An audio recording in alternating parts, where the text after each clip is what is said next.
예, 목요일 묵상의 시간입니다. 선수가 경기를 잘 치르려면 먼저 규칙을 잘 알아야 된다. 선수가 경기를 잘 치르려면 먼저 규칙을 잘 알아야 한다. 자, 이런 제목으로 오늘 묵상 나누겠습니다. 자, 우리는 어제 6장에서 8장을 통해 하나님 나라 백성이라면 당연히 하나님 나라의 가치를 따라 살아가는 게 얼마나 중요한지 생각해 봤습니다. 우리는 어느 공동체에 소속이 되든지 당연히 그 소속된 곳의 그 가치와 약속들을 따라 살아가야 되는 거, 그건 상식적으로 알고 있죠. 그래서 사회 어느 곳 어디를 가든지 그게 상식인데, 그런데 교회에 오게 될 때는 뭔가 다르다고 착각을 하는 경우가 많죠. 그러다 보니까 당연히 소속되면 알아야 되는 그 소속된 곳의 약속과 가치들을 잘 모르는 거예요. 그러니까 성경을 읽어서 바르게 알아야 되는데 성경은 항상 뒷전이고 그저 전해 듣는 말에 만족하고 있거나, 하나님께서 성경을 통해 분명하게 하나님 나라의 백성으로 알아야 되는 법도와 규례를 주셨다는 것을 대부분 상상하지도 못하고 그저 어떤 종교 집단 속에 속하는 것으로 만족하는 경우가 많습니다.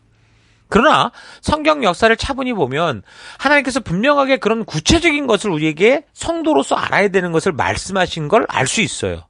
분명히 우리를 언약으로 초대하셨고요.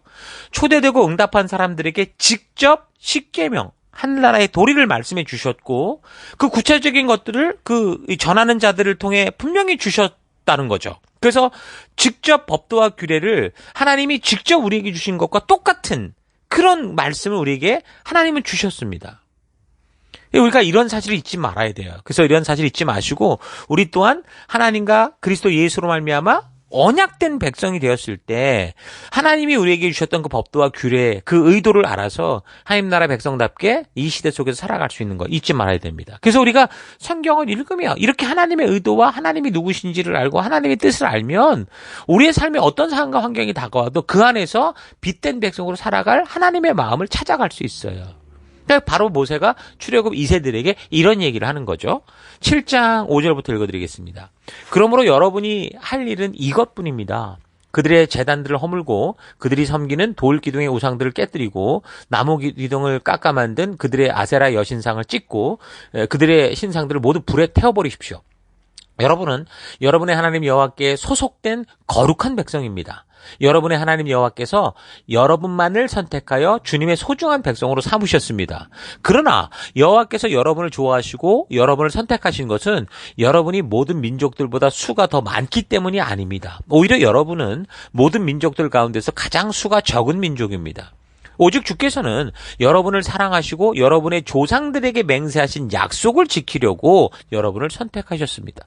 오직 이 한 가지 이유 때문에 주께서 여러분이 종살이 하던 땅에서 여러분을 데리고 나오시고 강한 팔을 뻗어 애굽 왕 바로의 손에서 여러분을 해방시켜 주셨습니다. 그러므로 여러분의 하나님 여호와만이 유일한 하나님이시여 언제까지나 계약을 지키시는 참된 하나님이십니다. 그를 사랑하고 그의 계명을 모두 지키는 사람에게는 천대에 이르도록 변함없이 사랑을 베풀어 주시는 하나님이십니다. 그러나 여호와께서는 자기를 미워하는 자에게는 당장 벌을 내려 멸하십니다. 자기를 미워하는 자에게는 지체하지 않고 그 현장에서 바로 그 본인에게 벌을 내리십니다. 그러므로 내가 오늘 여러분에게 전하는 주님의 명령과 계명과 규정들을 그대로 모두 지켜 행하십시오. 자, 이런 말씀은요, 사실 그 시대의 모세가 출애굽 2세대에게만 향한 말씀이 아니고요, 모든 믿음의 2세대들, 다시 말하면 우리들까지 다 포함되어 있는 말씀이다라는 걸 잊지 말아야 됩니다.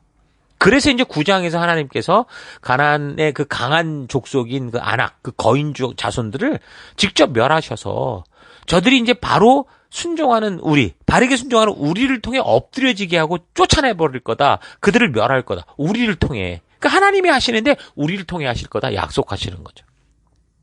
그래서 우리의 삶에서 다가오는 어떤 승리나 좋은 기회들이든 그것은 다 주님께서 주신 결과다라는 걸 잊지 말아야 돼요. 내가 뭔가 남보다 더 나아서가 아닙니다. 이것은 7장에서부터 계속 반복해서 말씀해 주시는 거죠. 7장 7절 아까 뭐라고 그랬습니까? 그러나 여호와께서 여러분을 좋아하시고 여러분을 선택한 거는 여러분이 모든 민족들보다 수가 더 많기 때문이 아닙니다. 능력이 있기 때문이 아닙니다. 오히려 여러분 너무 작기 때문입니다. 이렇게 말하거든요. 그러니까 이스라엘이 가나안의 7 족속을 그렇게 싸워서 이길 수 있었던 것도 결코 이스라엘이 강하고 의로워서가 아닙니다. 다만 하나, 가나안 족속들이 끝까지 스스로 죄를 고집하며 살기 때문에 그 죄악된 삶에서 돌이키지 않기 때문에 하나님이 그들을 심판하신 것 때문에 공간이 생긴 거예요. 9장 5절. 네가 가서 그 땅을 차지함은 너의 공의로 말미암음도 아니며 너의 마음이 정직함으로 말미암음도 아니요. 이 민족들이 악함으로 말미암아 너의 하나님 여호와께서 그들을 내 앞에서 쫓아내심이라. 심판하신다 그 말인 거죠.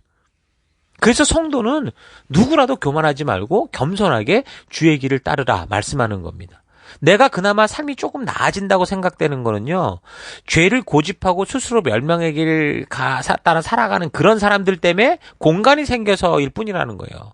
그게 결코 나의 옳은 행실이나 나의 의로, 능력으로 말미암음이 아니다라는 걸 여러분 절대로 잊어서는 안 되는 거예요. 우리는 종종 이렇게 얘기해주면 다 안다고 그렇게 얘기를 하는데, 근데 우리가 알아야 하는 것은 이 사람들이 몰라서 죄를 짓는 게 아니라는 거죠. 알면서 죄를 짓는 거예요. 또한 바른 것을 안다고 해도 그대로 행할 수 있는 능력이 안 되죠, 우리들은. 알면서도 하지 못하는 게 또 인간인 거예요. 알면서도 죄를 짓고 알면서도 하지 못하는 게 인간인 거예요. 사람은 근본적으로 목이 곧은 백성이라고 말하거든요. 9장 6절.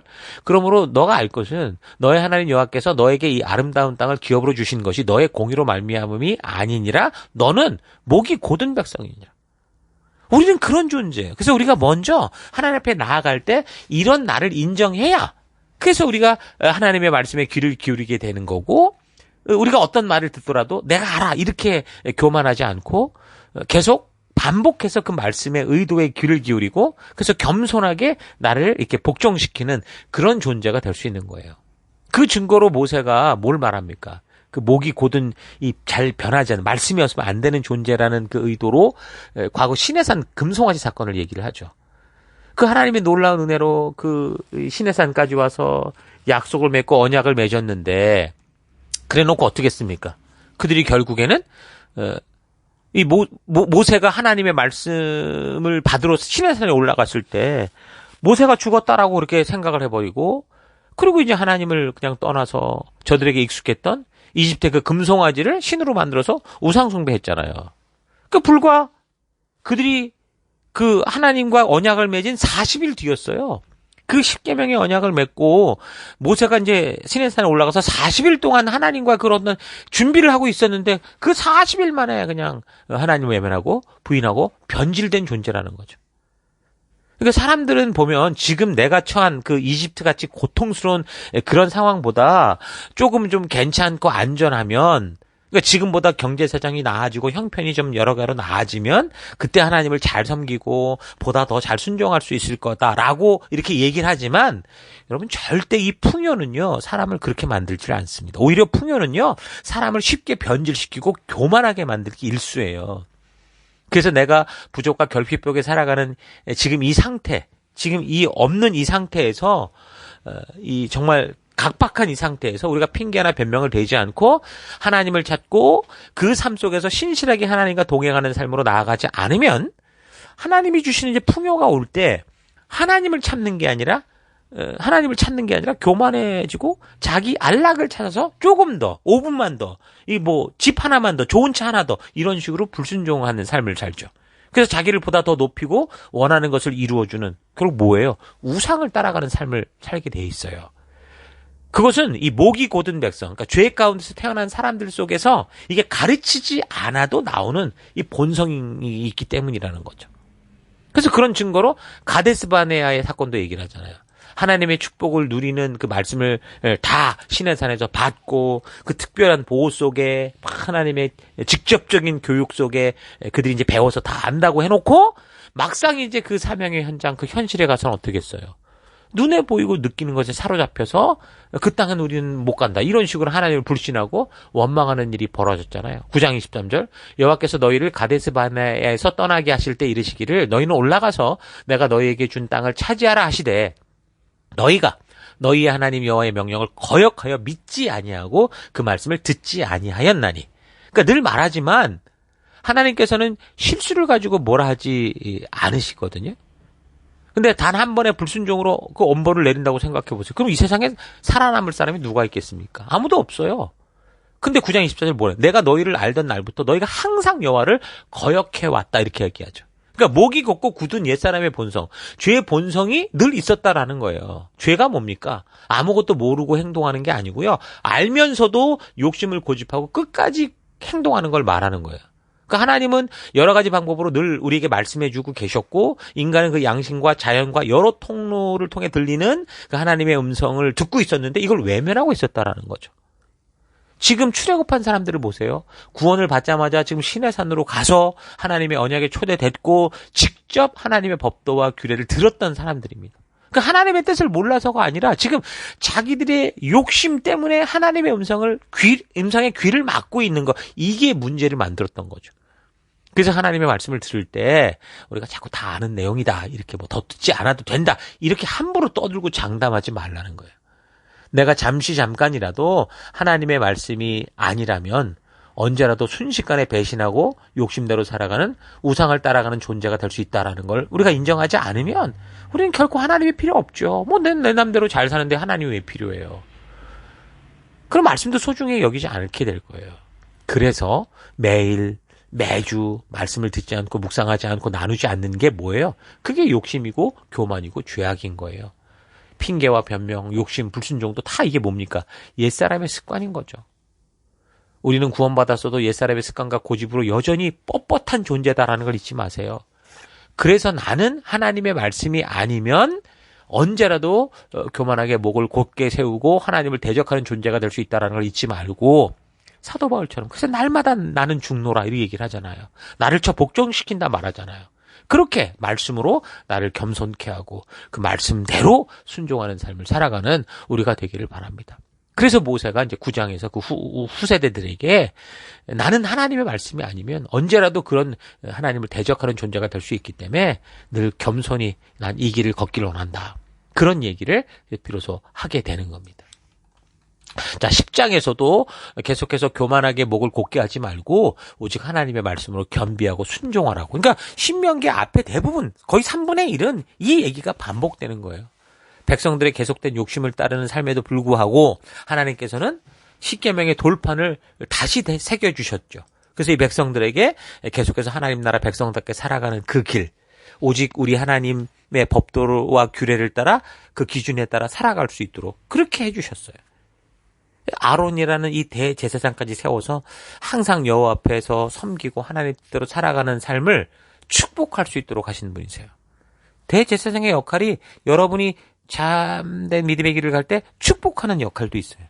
그만큼 오직 여호와의 말씀대로 사는 게 중요하다라는 걸 말씀하시는 거죠. 그래서 모세 자신이 중보자가 돼서 욕심대로 살면서 하나님을 우상으로 전락시킨 이 백성들, 이 우상, 금송아지를 만든 이 백성들의 죄를 대신 회개하잖아요. 그러면서 하나님께서 다시 이 백성들을 좀 책임져 달라고 하면서, 그래서 결국 그렇게 하나님께서 다시 기회를 주신 그 역사, 그게 이제 그 과거 시내산 밑에 있었던 역사니까 그런 역사를 얘기하면서 멸망에 이르는 일들이 이 백성들 속에서 다시 일어나지 않도록, 이 세대들에게는 절대 이런 일이 반복되지 않도록 신신당부하면서 하나님의 뜻을 전하는 거예요. 10장 12절 이스라엘아, 너의 하나님 여호와께서 너에게 요구하는 게 뭐냐? 곧 너의 하나님 여호와를 경외하여 그의 모든 도를 행하고 그를 사랑하며 마음을 다하고 뜻을 다하여 너의 하나님 여호와를 섬기고 내가 오늘 너의 행복을 위하여 너에게 명하는 여호와의 명령과 규례를 지킬 것이 아니냐. 하늘과 모든 하늘과 땅과 그 위의 만물은 본래 너의 하나님 여호와께 속한 것이로되 여호와께서 오직 너의 조상들을 기뻐하시고 그들을 사랑하사 그들의 후손인 너희를 만민 중에서 택하셨음이 오늘과 같다. 지금 우리가 그래서 이곳에 있다. 그러므로 너희는 마음에 할례를 행하고 다시는 목을 곧게 하지 말라. 그러니까 나는 틈만 나면 목을 곧게 세우는 악한 존재다라는 사실을 철저히 인정해야, 그러니까 무능함이 아니에요. 교만함을 인정해야 하나님의 말씀으로 나의 주인을 삼을 수 있는 그런 삶이 된다는 거예요. 사람들은 살만하면 욕심을 따라가고 교만해집니다. 자기의 힘이 아니라 순전히 하나님의 힘으로 잘 되어서 살만해지는 것에도 불구하고 사람들은 교만해져요. 오늘날 많은 그 유명했던 목사들이 타락하고 무너지는 이유가 뭡니까?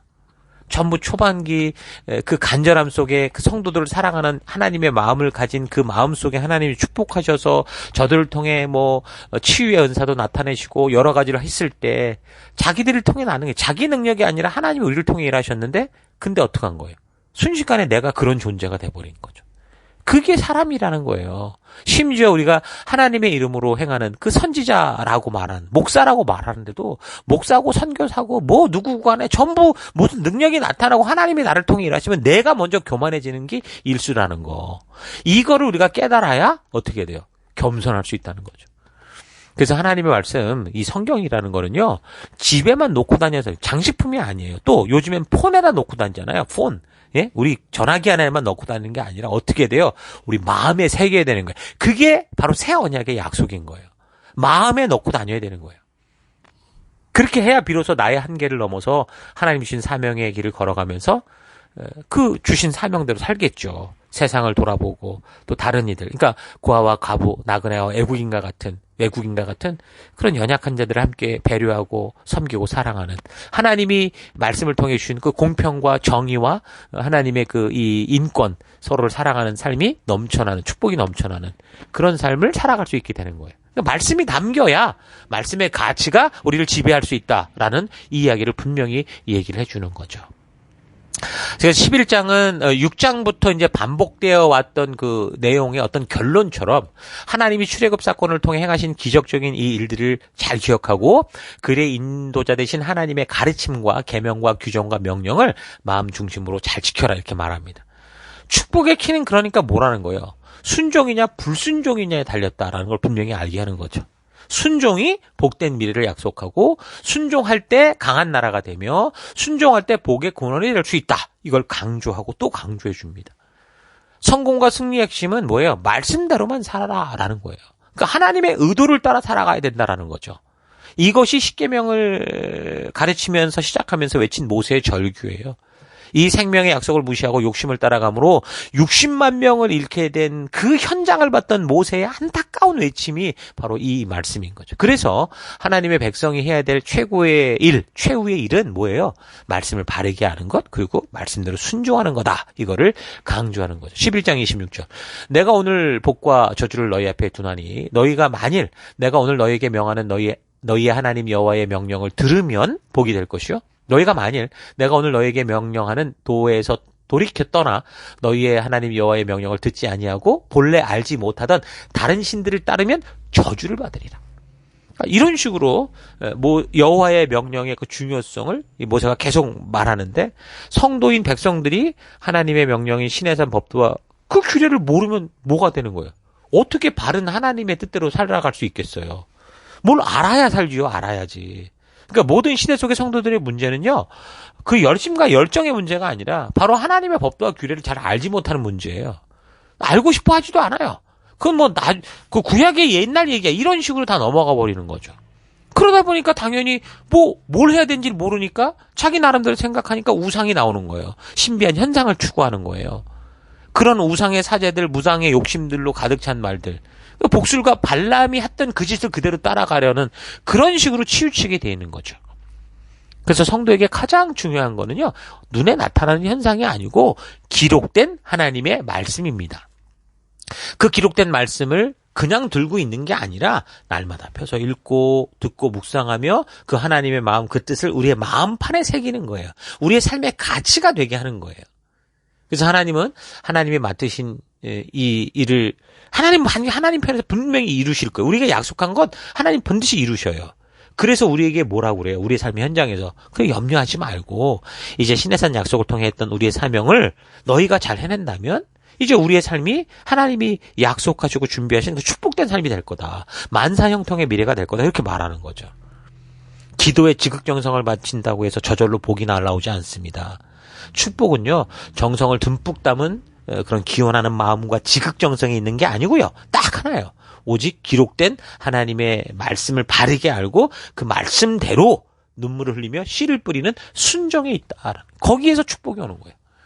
모세가 출애굽 2세대들에게 다시 말해서 지금 우리와 같이 살아가는 우리 시대들에게 되게 이 기록된 말씀의 중요성과 이 성도의 살아갈 이 도리와 이 분명한 핵심을 말하는 이 심정을 잊지 마시고, 우리도 삶의 현장에서 이 기록된 하나님의 말씀을 통해 하나님의 진심과 의도를 만나서 보냄을 받은 우리 시대에 우리가 처한 상황과 환경 속에서 하나님이 나를 이곳에 보내신 그 열방의 제사장 나라 백성다운 그런 삶을 살아가는 우리가 되기를 바랍니다.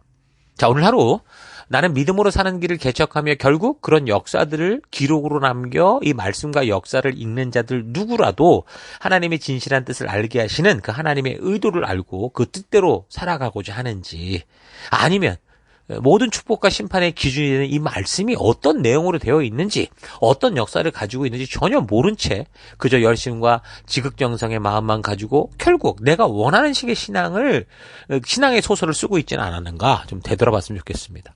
오직 의인은 이 기록된 말씀을 믿고 행하는 믿음으로 살아가는 자들입니다. 그래서 성도의 삶에서 가장 중요한 것은 하나님의 법도와 규례, 하나님이 직접 그 언약하는 백성들에게 말씀해 주신 것이 무엇인지를 아는 거죠. 여러분, 선수가 운동 규칙도 모르고 경기 규칙도 모르는데 어떻게 바른 경기를 치를 수 있겠어요? 그저 열심히 하면 그 경기를 잘 치를 수 있는 게 아니라니까요. 열심히 이전에 그 경기의 규칙과 약속들을 바르게 알아야 되고, 그리고 그 후에 어떻게 해요? 그 후에 그 안에서, 그 규칙 안에서 열심을 가지고 얼만큼 더 바른 기술, 창의적인 기술을 사용하느냐, 이게 중요한 거잖아요.